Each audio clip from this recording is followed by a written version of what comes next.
Bon, bonjour à tous. Du coup, oui, effectivement, je voulais là interroger ou tenter d'interroger quelques croisements entre éducation nouvelle et psychiatrie, particulièrement psychiatrie infantile, puisqu'il sera question d'enfants. Et pour ça, j'ai essayé de suivre un fil biographique. Alors, en m'attachant à la figure d'un médecin, donc qui tout au long de sa carrière a tenté d'élaborer une thérapeutique au service des enfants problèmes, je mets entre guillemets, dans laquelle seraient donc mêlées médecine et éducation, jusqu'à tenter de tisser aussi sur le plan théorique et pratique ce qu'il appelait une science médicale de l'éducation. Alors il s'agit de Robert Préau. Bon, du coup j'ai fait un petit diaporama qui est plutôt illustratif, mais qui au moins donne du corps à l'objet, hein, qui est un médecin qui est né avec le XXe siècle et dont la carrière a duré peu ou prou jusqu'à son décès, en fait, en 1980. Alors la trace la plus importante qu'il a laissée jusqu'à aujourd'hui n'est peut-être pas située au cœur de la psychiatrie de l'enfant, ni dans la psychiatrie du reste, mais bien plutôt dans ces domaines d'expansion, au cœur de l'enfance qu'on appelait inadaptée, l'enfance inadaptée. Et de lui jusqu'à aujourd'hui, on retient surtout qu'il a été à la fois un directeur d'institutions médico-pédagogiques, notamment au château d'Anel dans l'Oise, et un maître d'œuvre de la formation des éducateurs spécialisés. Alors, assez rapidement quand même, j'ai essayé de découper en 3 périodes chronologiques ce parcours de psychiatre qui sont autant de temps, hein, qui témoignent de ces relations psychiatrie-éducation nouvelle. Dans un premier temps, des années médico-pédagogiques, dans les années 1930, en fait, à la fin de sa formation, qui vont le voir prendre la direction d'une institution, le collège d'Anel, le collège médical d'Anel, pardon, près de Compiègne, une structure qui est en fait un internat privé, qui accueille des enfants et des garçons, des enfants, parce qu'il y aura aussi des filles, d'âge scolaire, donc qui sont considérés comme d'intelligence normale, mais qui ont eu à éprouver des difficultés dans la famille ou à l'école, et qui vont y être placés. Ensuite, dans les années 1940, hein, alors que l'établissement, du coup, le collège médical va se replier, se déplacer et changer d'objet, et sans le docteur Préau, celui-ci va entamer un temps où il va devenir un expert de l'enfance dite inadaptée et participer très largement à la construction de cette nouvelle catégorie qu'est l'enfance inadaptée, munie de tout son savoir et de ses expériences des années 30. Je cite, hein, ce sera un membre éminent de la Fondation Alexis Carrel, la Fondation d'études des problèmes humains, du Conseil technique de l'enfance déficiente, délinquante et en danger moral, de l'Institut national d'action sanitaire des assurances sociales, qui le place aussi sur le plan de ce qu'il appelait, je trouve ça assez parlant, de la récupération des enfants, des jeunes déficients. Pardon. Et puis, dans une troisième période, à partir de la fin des années 40, hein, une nouvelle étape, puisqu'il va réouvrir une institution pour enfants, le hameau école de l'Île-de-France. Là aussi, en fait, dans l'Oise, c'est situé là où était placé le collège médical d'Anel, dont j'ai parlé dans les années 30. Pardon ? Anel, Anel. Comment ça s'écrit ? Ah oui. A-2-N-E-L. Voilà, collège d'Anel, regarde. Oui, c'est vrai que c'est plus clair. Oui, c'est vrai que pour moi, c'est évidemment un impensé, une habitude. Mais de fait. Alors, ce petit parcours en forme de biographie succincte, il me semble permettre de lever le voile sur des croisements donc, entre psychiatrie et éducation nouvelle, mais aussi des hybridations, hein, mutuelles. Il y est question d'alimenter la science pédagogique par la médecine, et évidemment la réciproque est aussi valable, d'alimenter la médecine par une dimension pédagogique. Et puis, ça permet peut-être de voir aussi émerger une figure, alors très ancienne, hein, mais qui est celle du médecin éducateur, hein, d'une longue tradition. Alors bien sûr, c'est une évocation rapide, hein, j'ai pas pu tout prendre, beaucoup de pleins et de déliés, et puis ça se situe sur un temps assez long, mais cette évocation en pointillé, il me semble, hein, donne vie à des traces, hein, laissées par l'activité du docteur Préau, notamment. Alors j'ai pu travailler à partir d'archives assez disparates. Les archives du docteur Préau, c'est une longue aventure, mais elles avaient été sauvées par une psychologue qui avait travaillé avec lui. Et puis, il a quand même écrit pas mal, ce qui m'a permis d'avoir des publications. Alors, dans un premier temps, donc la période du collège médical, alors un collège médical qui s'intitule donc Pour enfants intelligents mais écoliers médiocres, hein, c'est un peu le slogan de cette institution des années 30, qui est un moment, il me semble, assez fondateur. Alors, ceci dit, quelques éléments biographiques quand même pour montrer d'où il vient, ce docteur Préau.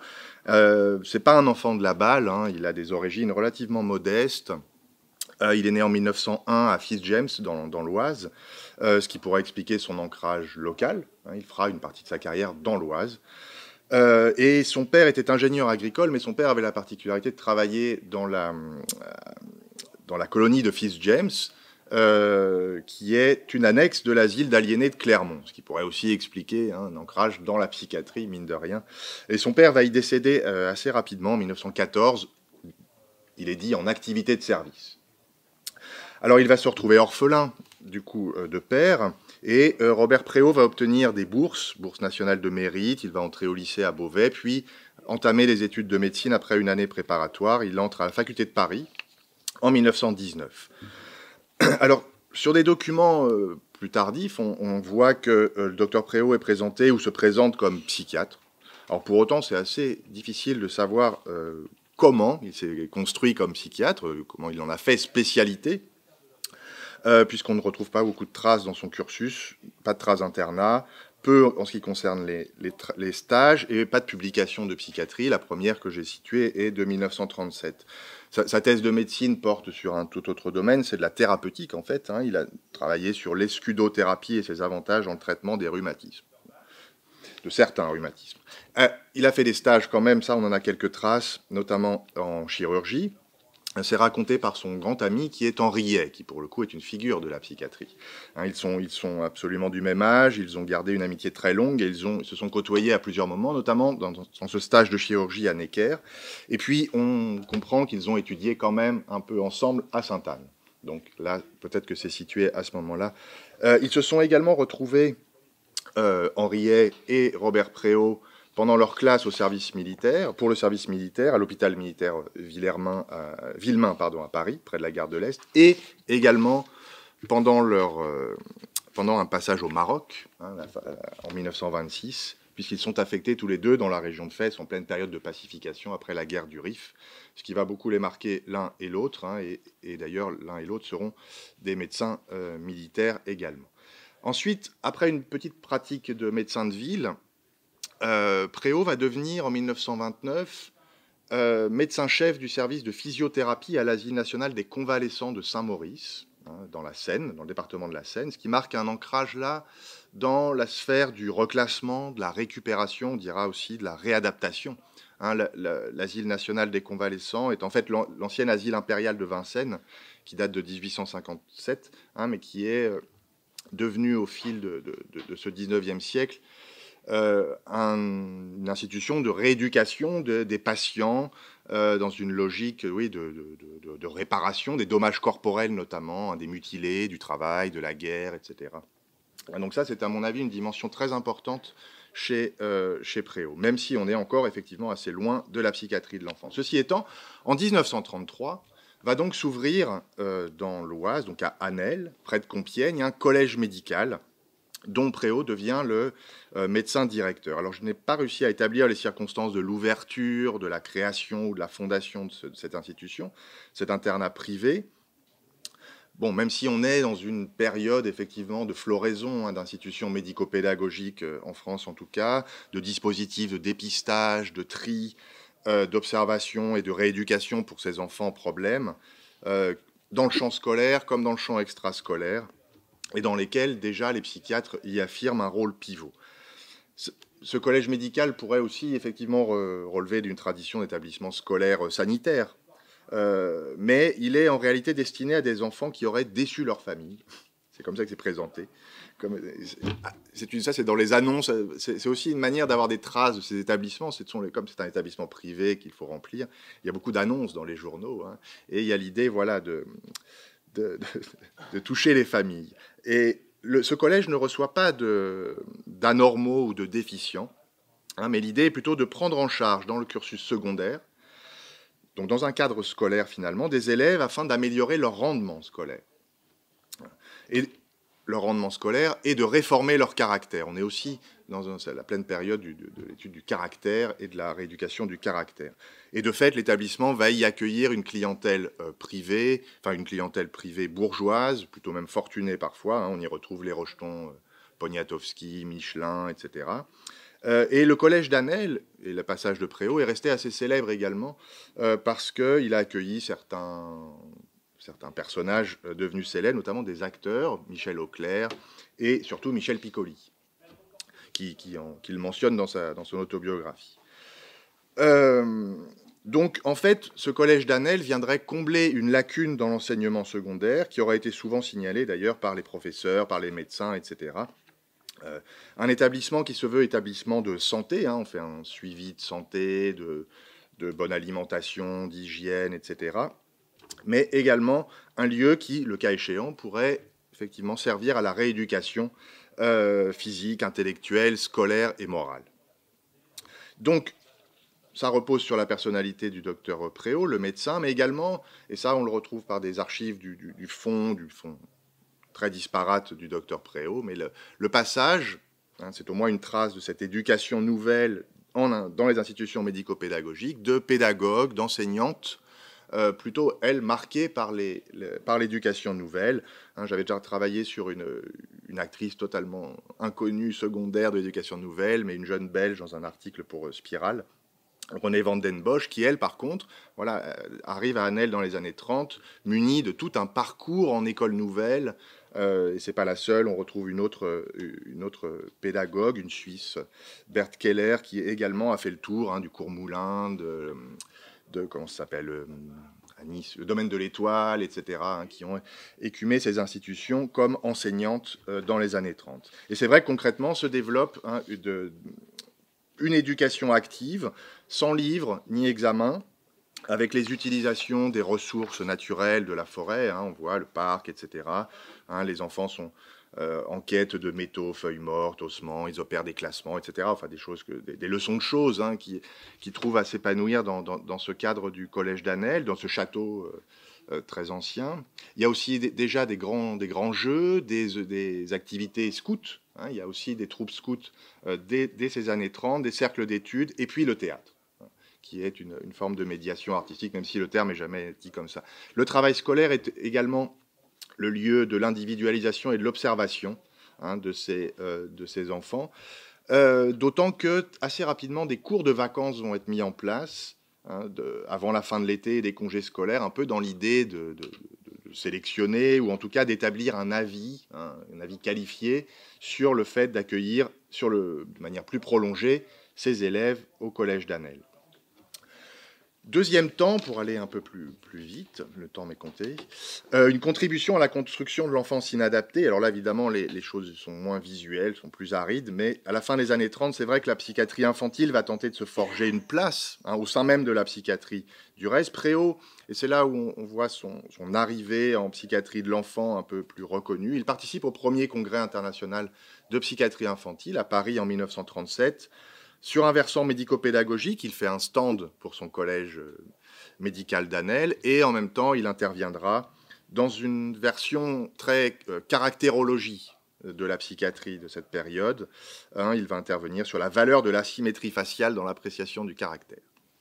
Bon, le collège, lui, sera évacué dès 1939 et il aura une autre histoire, mais sans le docteur Préau. Le docteur Préau, lui, par contre, reste à Paris et sera intégré à différentes institutions dont j'ai parlé tout à l'heure, technocratiques, assez typiques du régime de Vichy, dans l'optique de penser la récupération du capital des enfants déficients, qui fait écho aussi à toute la politique sociale menée par le gouvernement de Vichy. Alors, en 1942, il intègre par exemple la Fondation pour l'étude des problèmes humains, qui est de la Fondation Alexis Carrel, fondée donc l'année précédente sous l'égide du Commissariat général à la famille. Et cette fondation comporte une commission de l'enfance déficiente dont Préau va assurer le secrétariat général, en fait, dans l'idée alors de recenser les enfants anormaux, de procéder, je cite, une évaluation du capital actif de l'enfance d'âge scolaire et parvenir à une valorisation du passif récupérable, tout en appréciant l'importance du déchet, dans une optique assez clairement eugéniste, bien sûr. Alors l'idée, c'est d'ailleurs de reprendre une enquête qui avait été faite dans les années 1936-1937, là on voit bien les filiations, mais en y ajoutant quand même quelques éléments, et ça c'est Préau aussi qui l'écrit, c'est que le contexte a changé, les enfants qui posent des problèmes ne sont plus seulement des déficients, proprement dit, mais aussi et surtout des inadaptés sociaux par suite des troubles actuels. Et c'est vrai que Préau est un des maîtres d'œuvre à cette période de la nouvelle conception qui émerge, qui est celle de l'inadaptation, de l'enfant à son milieu et du milieu à cet enfant. En 1943, il devient aussi secrétaire général du Conseil technique pour l'enfance déficiente, délinquante et en danger moral, une grosse institution où on y retrouve Georges Hier, le psychiatre, Henri Vallon, Daniel Lagache, etc. Et là, on le voit dans le document à droite, ils vont établir toute une nomenclature et une classification des jeunes inadaptés, très technique, mais tout à fait déterminante de la période. Il participera aussi de près aux travaux sur la formation des éducateurs, qu'on n'appelle pas encore tout à fait éducateurs spécialisés, mais cadres rééducateurs, chefs rééducateurs, dans l'idée que, et ça c'est une idée constante chez Préau, c'est l'idée que les éducateurs sont les premiers thérapeutes, parce qu'ils sont en contact permanent de ces enfants et de ces adolescents. Il jouera également Préau un rôle dans une commission de l'orientation professionnelle au sein de ce conseil technique, de la même façon, mais on voit que là, ça fait sens.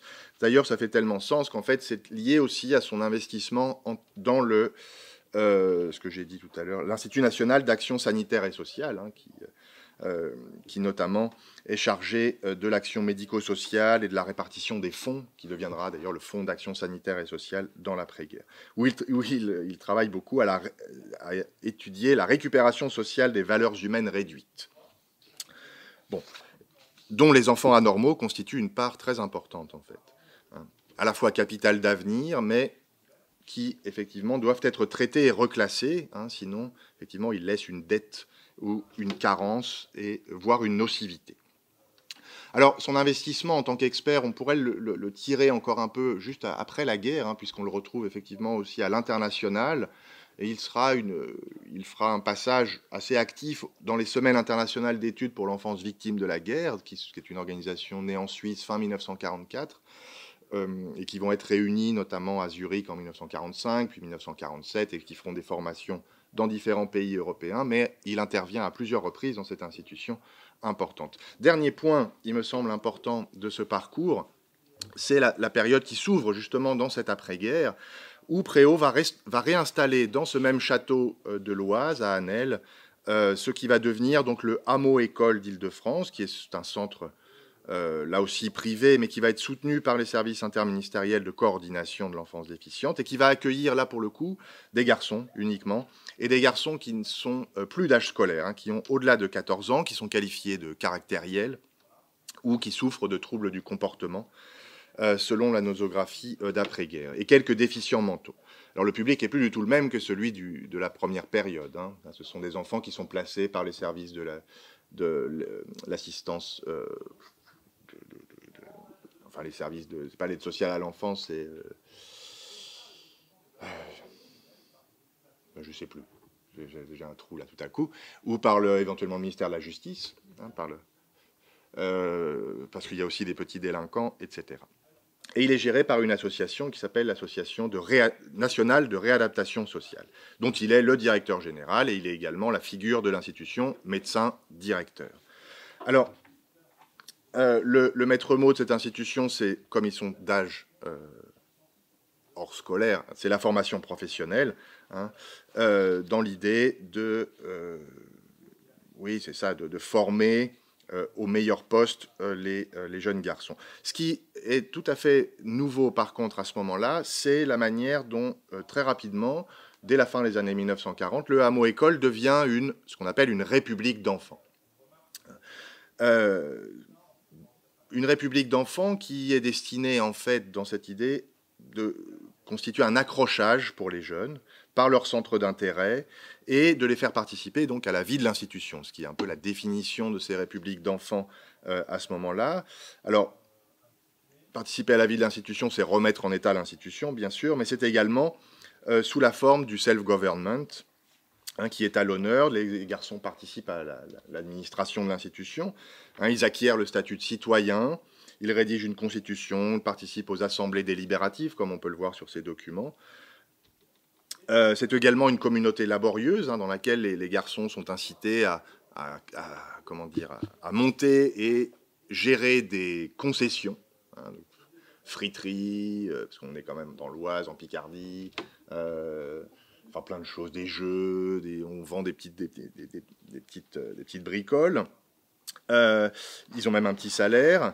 Et puis, il y a même une monnaie fictive qui circule dans l'institution, qu'on appelle le coq, avec, sur le plan des méthodes d'éducation nouvelle, il y a aussi effectivement le plein air, le scoutisme, etc.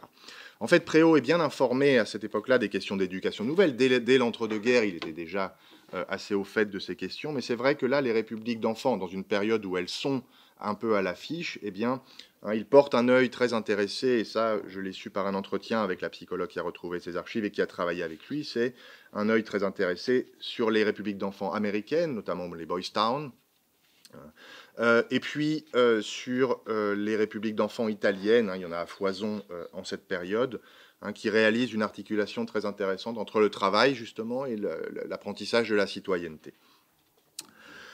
Et puis d'ailleurs, son investissement dans les républiques d'enfants sera concrétisé puisque Préau va devenir le premier président de la Fédération internationale qui s'est transformé en communauté d'enfants, qui va naître en 1948. Alors, ce hameau-école, qui est souvent présenté comme une république d'enfants, est aussi une communauté ou une république d'enfants spécifique. Ça, c'est Préau qui insiste là-dessus. Elle est spécifique. Elle possède un caractère spécial même, notamment parce que ce sont des garçons qui, effectivement, ne sont plus tenus par l'obligation scolaire. Ce ne sont pas des jeunes enfants comme au village international d'enfants de Pestalozzi, de Trogen en Suisse, etc.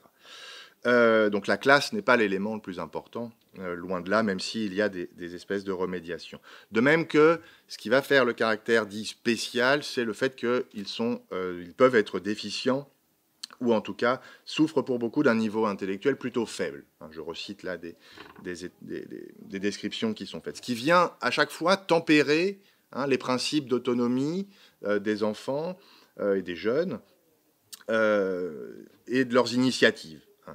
Il est toujours rappelé que ces initiatives ont de toute façon toujours lieu sous le contrôle des éducateurs et du docteur Préau. La République d'enfants est en fait au hameau-école un instrument en fait qui va de pair avec la réadaptation par le travail et propose un cadre psychothérapique, étant entendu que les jeunes y sont déficients ou caractériels. Peut-être pour mieux le décrire, je vais juste citer ce que disait un élément de brochure. Jusqu'à ces dernières années, l'éducation des enfants inadaptés, infirmes, arriérés ou présentant des troubles plus ou moins graves de caractère, se faisait essentiellement sur le plan pédagogique. Or, il pose des problèmes plus complexes et plus étendus, de l'ordre de l'adaptation ou de la réadaptation sociale. L'enfant doit alors être envisagé à la fois sous tous ses aspects, individuels, physiques, intellectuels, affectifs et caractériels, et par rapport au milieu de vie dans lequel il devra se développer, s'instruire, apprendre à exercer un métier, s'implanter enfin. C'est pourquoi le hameau-école est organisé socialement et se veut le plus proche de la vie normale, même si c'est évidemment une institution artificielle, un isolat laborieux et organisé. Et puis, dans cette limitation, effectivement, de la République d'enfants, de l'exercice, des responsabilités, tout est progressif, tout est contrôlé par les adultes, parfois même discriminé. Il arrive assez souvent que certains déficients soient interdits de concessions ou même de statut de citoyen. Et puis, dernière dimension, il me semble importante, c'est que de fait, et c'est assez fréquent dans ce type d'institution, qui la ramène quand même à sa composante d'institution médico-pédagogique pour le moins, c'est l'idée que la République d'enfants, elle sert aussi de lieu, en tout cas de possibilité d'observation des comportements des enfants, de description à tout le moins, de régulation également, la République d'enfants comme un moyen d'autorité collective sur l'ensemble, mais on voit de nombreux rapports, des rapports journaliers, des sociogrammes également, qui permettent là d'établir l'étendue des relations sociales, des potentialités, etc., des garçons. Et puis pour finir, parce que là je crois que j'ai vraiment dépassé, plutôt que de conclure, je vais juste avec beaucoup de recul, le docteur Préau s'exprimera bien plus tard, dans les années 70, sur cette expérience-là que j'arrête un peu de manière arbitraire, mais il disait sur ces expériences de République d'enfants, dans l'ensemble et pour la sienne en particulier, nous expertisions doctement ces agglomérats d'enfants où la grossièreté des mœurs le disputait à la fraîcheur et où parfois une justice cruelle faisait pendant à la camaraderie complaisante. Qu'on se rappelle les beaux films qui ont illustré ce monde bizarre, pathétique, haut en couleurs, qui attendrissait les cœurs moelleux et suscitait l'intérêt des intelligences viriles. Cœurs et intelligences étaient vite emparés de ces communautés précaires pour en faire des institutions. Des gens de tout pays s'attachaient à prendre en charge ces expériences, y voyant les sources d'une éducation nouvelle, ce qui était vrai, et d'une véritable démocratie, ce qui était faux. Voilà, je m'arrête là. Pardon.